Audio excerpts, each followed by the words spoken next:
రైతు బాగుంటేనే దేశం బాగుంటుంది. రైతు పండించిన పంటకు మద్దతు ధర లభించినప్పుడే రైతుల కుటుంబాలు బాగుంటాయి. ఎన్నికల సమయంలో ప్రతి ప్రభుత్వము తాము రైతుల్ని ఆదుకుంటామని, రైతులకు సరైన మద్దతు ధర కల్పిస్తామని ఉంటాయి. కానీ అధికారంలోకి వచ్చిన తర్వాత కార్పొరేట్ వ్యవస్థలకు దాసోహం అంటూ ప్రభుత్వాలు రైతుల్ని పట్టించుకోవడం మానేస్తూ ఉంటాయి. దీనివల్ల ఆంధ్రప్రదేశ్లోని శనగ, పత్తి, పొగాకు, సుబాబులతో పాటు అనేక ఇతర పంటలకు సరైన మద్దతు ధర లభించడం లేదు. ఆంధ్రప్రదేశ్ రైతు సంఘం రాష్ట్ర అధ్యక్షుడు కృష్ణయ్య గారు మనతో ఉన్నారు. ఆయన అడిగి అసలు రైతులు ఎదుర్కొంటున్న సమస్యలు ఏమిటి, ఆ సమస్యల కారణాలు ఏమిటి, వాటికి పరిష్కారంగా రైతు సంఘం నాయకులుగా వాళ్ళు ఏం చెప్తారని అడిగి తెలుసుకున్నాం. సార్ నమస్తే సార్. ప్రస్తుతం మీరు రాష్ట్ర రైతు సంఘం అధ్యక్షుడిగా ఉన్నారు. రైతుల సమస్యలని చూస్తున్నారు ప్రత్యక్షంగా. క్షేత్రస్థాయికి వెళ్ళినప్పుడు రైతుల సమస్యలది ఏమని చెప్తున్నారు మీకు? సమస్యలు ఏమన్నా కానీ వ్యవసాయం గిట్టుబాటు కావట్లేదు. దీనికి కారణం ఏంటంటే ఖర్చులు బాగా పెరిగిపోయినాయి. ఈ ఖర్చుల్లో కూడా క్రమంగా ఎరువుల ధరలు, పురుగు మందుల ధరలు, ఇతర ఖర్చులన్నీ కూడా బాగా పెరిగిపోయినాయి. దీన్ని ప్రభుత్వం వైపు నుంచి కనీస మద్దతు ధర చట్టం అమలు చేస్తామని చెప్పి మోడీ గారు ఆ రోజు చెప్పి అవి చేతులు ఎత్తేసారు. దాంతో ఏంటంటే C2+50 ఖర్చుల మీద ఇంకొక 50% కలిపి స్వామినాథన్ గారి కమిషన్ అమలుపరిస్తే రైతుకి ఏంటంటే ఈ ఆదాయం, ఖర్చుకు తగిన ఆదాయం వచ్చేందుకు ఉపయోగపడుతుంది. ఇది కేరళలో ప్రభుత్వం ఏంటంటే ఈరోజు ధాన్యాన్ని, ఒక క్వింటాల్ ధాన్యాన్ని మన 1900 కొంటుంటే కేరళలో 2900 కొంటున్నారు. అంటే C2+50 ఖర్చుల మీద ఇంకొక 50% కలిపి ఆ రకమైన పద్ధతుల్లో కేరళలాగా 16 పంటలను ఆ విధంగా బాధ్యత తీసుకొని కేరళ రాష్ట్ర ప్రభుత్వం కొంటుంది. మన రాష్ట్ర ప్రభుత్వం ప్రత్యేకించి లాస్ట్ ఇయర్ ఈ పంటలు సరిగ్గా కొనటానికి ఏంటంటే వాళ్ళ దగ్గర డబ్బులు పక్కన పెట్టాల. ఇప్పుడు కొత్త బడ్జెట్లో కూడా 5,000 కోట్లు కావాల్సినటువంటి ధరల సర్దుబాటు కోసం కావాల్సిన 5,000 కోట్లు కావాల్సి వస్తే రాష్ట్రంలో ఒక 500 కోట్లు పెట్టారు. ఇది రైతాంగాన్ని ఆదుకునే పద్ధతి కాదు. అంటే పంటలు, ప్రకృతి విపత్తులు వచ్చినప్పుడు పంటలు తట్టుకోవడానికి పంటల బీమా కావాలి. గతంలో చూస్తే 2,000 నుంచి 2,500 కోట్ల దాకా పెట్టినప్పుడు వీళ్ళంత ఎక్కువ మందికి రైతుకి బీమా వచ్చింది. ఇప్పుడు 250 కోట్లు ఈ బడ్జెట్లో పెట్టారు. ఈ 250 కోట్లతోటి అది కాదు. అంటే గ్రామీణ ఉపాధి పథకాన్ని కూడా దరిదాపు నాశనం చేసే స్థితికి వచ్చారు. ఇంతకుముందు 90% కేంద్రం, 10% రాష్ట్రం ఇచ్చేది. ఇప్పుడు కేంద్రం ఏంది, మేము 60% ఇస్తాం, రాష్ట్రం 40 ఇవ్వాలని. రాష్ట్రం దగ్గర డబ్బులు లేవు, ఏ రాష్ట్రాల దగ్గర. అందుకని ఉపాధి హామీ పథకం కూడా కాస్త కోస్తో పేద రైతులకు ఉపయోగపడేది కాస్త కూడా దెబ్బతినిపోయే పరిస్థితి వస్తుంది. ఇట్లా విద్యుత్ ఇక్కడ మెట్ట ప్రాంతాల్లో ఏంటంటే మోటార్ల మీద ఫ్రీ విద్యుత్ ఉంటేనే వ్యవసాయం సాగుద్ది. అది ఎట్టి పరిస్థితుల్లో కుదరదు, ఫ్రీ విద్యుత్ ఇంకా లేదని చెప్పి ప్రభుత్వం పార్లమెంట్ చట్టం పెట్టింది, అసెంబ్లీలో కూడా పెట్టారు. ఇలా వర్షం చూస్తుందంటే ఈ 2 ఏళ్లలోనే రైతు వ్యతిరేకంగా 10 చట్టాలు తీసుకొచ్చారు. అక్కడ నీటి తెరువు కూడా వసూలు చేస్తూ ఉండాలి, నీటి తెరువు. కాబట్టి ఈ రకంగా రైతుని ఇంకా నాశనం చేయడానికి, వ్యవసాయం దెబ్బతీయడానికి ఉపయోగపడుతుందని చెప్పి ఇప్పుడు ఈ 8 చట్టాలన్నీ కూడా దాన్ని రాష్ట్రంలో తెలుగుదేశం, వైసీపీ 2 ఎంపీలు పార్లమెంట్లో మద్దతు ఇచ్చి వచ్చారు. అక్కడేమో మద్దతు ఇచ్చి ఇచ్చారు, ఇక్కడేమో గొప్పగా పొగుడుతూ మాట్లాడతారు. లోన ఒక మాట, పైన ఒక మాట. ఈ రకమైన అవకాశవాదంతో రాష్ట్ర రైతాంగాన్ని, వ్యవసాయాన్ని కాపాడలేరని చెప్పి ఆంధ్రప్రదేశ్ రైతు సంఘం భావిస్తుంది. కేంద్ర ప్రభుత్వం బాధ్యత రాహిత్యంగా ఇప్పుడు 8,000 కొంద ఒక క్వింటాల్ పత్తికి ప్రభుత్వం పద్ధతి ప్రకటించింది. కాటన్ కార్పొరేషన్ కొంటుంది. ఎక్కడ కాటన్ కార్పొరేషన్ ఎక్కడ కూడా అంత కొల్ల 6,000, 6,500కే కొంది. మూలిగే రకమైన తాటికాయ పట్టడికి ఇప్పుడు అమెరికా నుంచి క్వింటాల్ 4,000కే పత్తి వచ్చేసింది. అక్టోబర్, నవంబర్, డిసెంబర్ నెలలో ప్రభుత్వం గజెట్లో చెప్పిన దాన్ని బట్టి 100 లక్షల బేళ్లు వచ్చింది. అట్లనే మొక్కజొన్నలు కూడా ఇప్పుడు ఇతర రాష్ట్రాల నుంచి మొక్కజొన్నలు 1,400కే వస్తున్నాయి. ఇప్పుడు అమెరికా నుంచి మళ్ళీ 1000 క్వింటాలు, 1000 రూపాయలకే మొక్కజొన్నలు రాబోతున్నాయి. దానికి కనీసంగా చంద్రబాబు గారు కానీ, మోడీ గారు కానీ, జగన్ గారు కానీ ఇది నా వ్యవసాయం నాశనం అయిపోద్ది, ఈ మొక్కజొన్న ఇట్లా తక్కువకి వస్తాయని చెప్పి లేదు తక్కువకి వస్తే దాన్ని కాంపెన్సేట్ చేస్తూ రాష్ట్ర ప్రభుత్వాన్ని బాధ్యత వహిస్తే రైతు బతుకుతాడు. రాష్ట్ర ప్రభుత్వం పట్టించుకోక అక్కడి నుంచి పెద్ద ఎత్తున మొక్కజొన్నలు 1000 రూపాయలకి వస్తాయి, ఇంక రైతు ఏం బతుకుతాడు? ఇంకొకసారి ఇప్పుడు రైతు సంఘాలుగా మీరు అనేక ఆందోళనలు చేస్తున్నారు. గతంలో మీరు చేసిన ఆందోళనలపై ప్రభుత్వాల స్పందన ఎలా ఉండేది, ప్రస్తుతం ప్రభుత్వాలు ఎలా స్పందిస్తున్నాయి? యాక్చువల్గా గతంలో బ్లాక్బెర్రీ పొగాకు ప్రాబ్లం వచ్చినప్పుడు వెంటబడి 6 నెలలు మేము వెంటబడినందువల్ల అసలు మేము కొనమని చెప్పిన అడ్డం తిరిగిన వాళ్ళు ఒక 60-70% దాకా పొగాకు మన పోరాటం ద్వారానే వచ్చింది.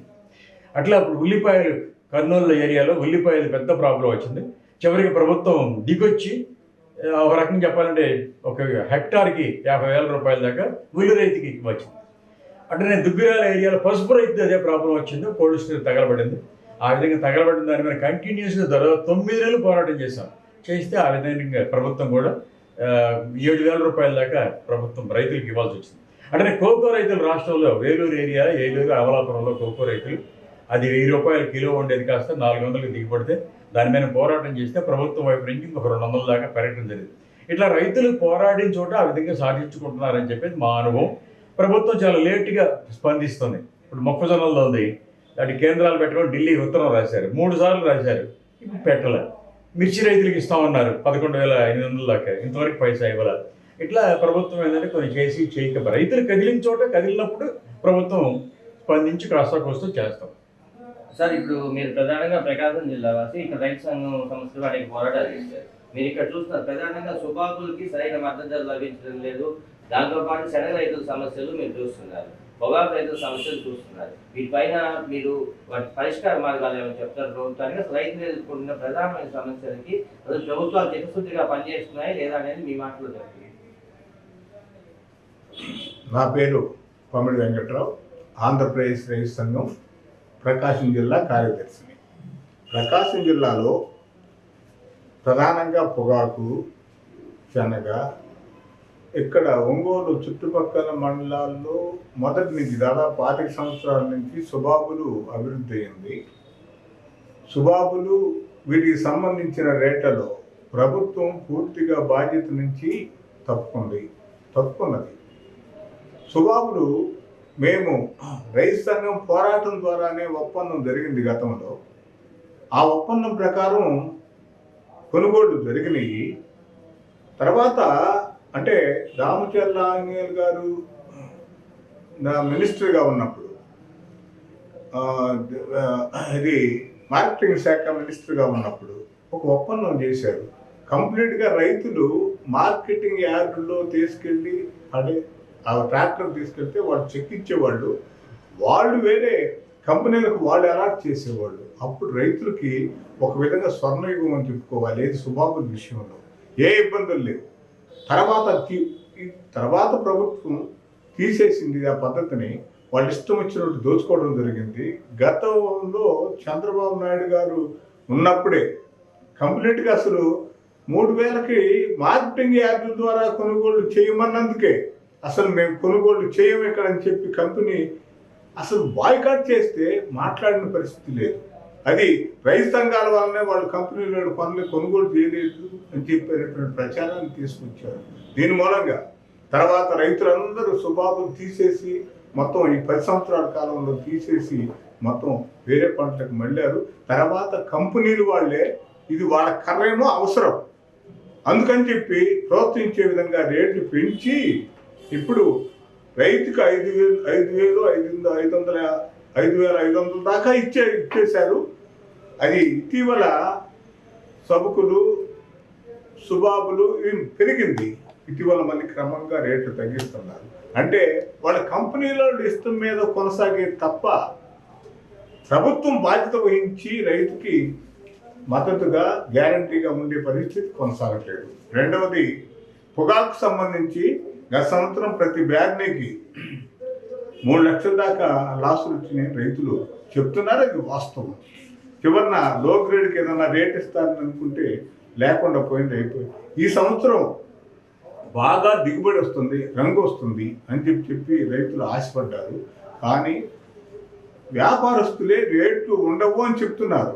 కారణం ఏంటంటే వాళ్ళ మీద వేసిన ట్యాక్సులు, ఎక్సైజ్ డ్యూటీలు, అట్లాగే మిగతా ట్యాక్సులు 50% దాకా పెంచేసిన తర్వాత వాళ్ళు ఇది ప్రభుత్వం చేసిన దాన్ని చెప్పకుండా రేట్లు ఇవ్వలేమని చెప్తుంటే భయపడుతున్నారు ఇప్పుడే రైతులు. బాగా పంటలు పండించి కూడా రంగు వచ్చి కూడా ఉండమని చెప్పి కర్ణాటకలో దాని ప్రభావం కనపడుతుంది. వాళ్ళు రైతులు ఆందోళన చేసి ప్లాట్ఫామ్లు మూసేసి గందరగోళంగా మరలా కొనుగోలు చేస్తే 32,000 దాకా పోయింది. వెంట ఇప్పుడు 28,000, 27,000 దించారు. ఎట్లా ఉండదు అని చెప్పి భయపడుతున్నారు. ఇది పరిస్థితి. శనగలది 14 లక్షల దాకా ఇప్పటికే కోల్డ్ స్టోరేజీలో నిల్వలు ఉన్నాయి. ఇప్పుడు మళ్ళీ పంట వస్తుంది, రేట్లు లేవు. ఇదివరకు మేము రైతు సంఘం ఆందోళన చేసాం. గతంలో రైతులకి మా రేటు మీద 1500 దాకా ప్రభుత్వం నుంచి ఇంటర్వెన్షన్ స్కీమ్ కింద ఇచ్చేశారు. ఇప్పుడేమో పట్టించుకోవట్లా.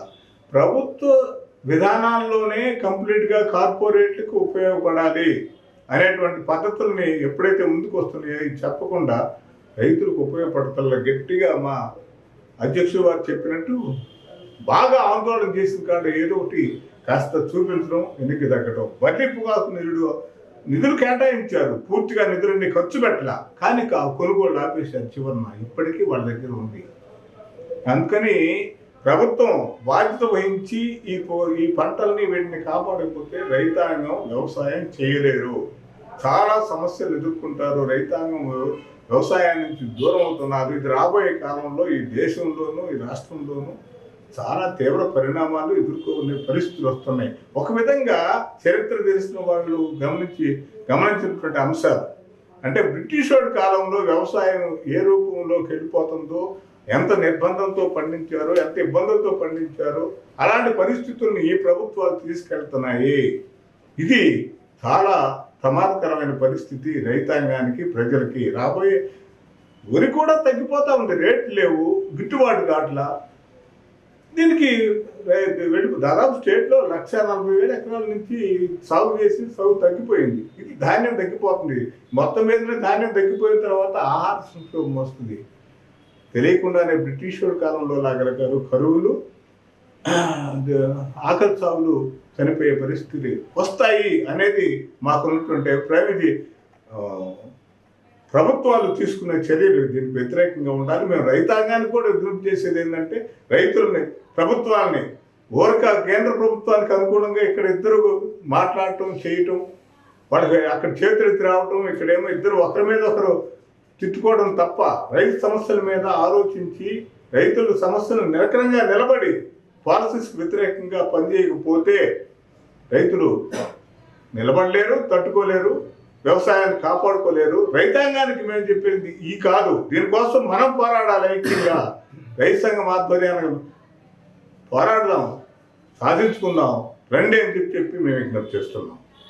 ఇది రైతు సంఘాల నాయకులు మనతో ప్రధానంగా చెప్తుంది. ఆంధ్రప్రదేశ్లో అధికార పక్షం, ప్రతిపక్షం కేంద్ర ప్రభుత్వ విధానాలకు అనుగుణంగా ఒక్కో మాట మాట్లాడుతున్నాయని, నిజంగా రైతులకు మద్దతుగా ఉండే విధంగా చర్యలు తీసుకోవట్లేదు వాళ్ళు అంటున్నారు. ఆంధ్రప్రదేశ్ బడ్జెట్లో కూడా రైతుల మద్దతు ధర కల్పించడానికి అతి తక్కువ బడ్జెట్ని పెట్టారని చెప్పి అంటున్నారు.